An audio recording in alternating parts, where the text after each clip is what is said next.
ಎಲ್ರಿಗೂ. ಇದು ನನ್ನ ಫಾಸ್ಟಿಂಗ್ನ ಡೇ 3 ಆಗಿರುತ್ತೆ.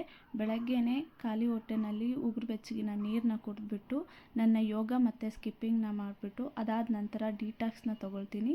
ಮತ್ತು 12 ಗಂಟೆ ಹಾಗೆ ನಾನು ಕೊಕೊನಟ್ ಆಯಿಲ್ ಮತ್ತು ವಾಟರ್ಮೆಲನಿಂದ ನನ್ನ ಫಾಸ್ಟ್ನ ಬ್ರೇಕ್ ಮಾಡ್ತೀನಿ.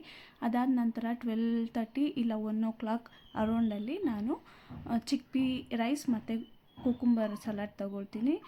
ಈವ್ನಿಂಗ್ ಸ್ನ್ಯಾಕ್ಸ್ಗೆ ಪೈನಾಪಲ್ ಮತ್ತು ಬ್ಲ್ಯಾಕ್ ಕಾಫಿ ಆಗಿರುತ್ತೆ. ಬ್ಲ್ಯಾಕ್ ಕಾಫಿ ಕಂಪಲ್ಸರಿ ಡೈಲಿ ತೊಗೊಳ್ತೀನಿ. ಲಂಚ್ಗೆ ಚಪಾತಿ, ಎಗ್ ಬುರ್ಜಿ, ಕುಕುಂಬರ್ ಸಲಾಡ್ನ ತೊಗೊಂಡು ಮತ್ತು ನೈಟ್ ಮಲಗುವಾಗ 10 o'clock ಅಷ್ಟರಲ್ಲಿ ಡಿಟಾಕ್ಸ್ ವಾಟರ್ನ ಕುಡಿದ್ಬಿಟ್ಟು ಮಲ್ಕೊಳ್ತೀನಿ.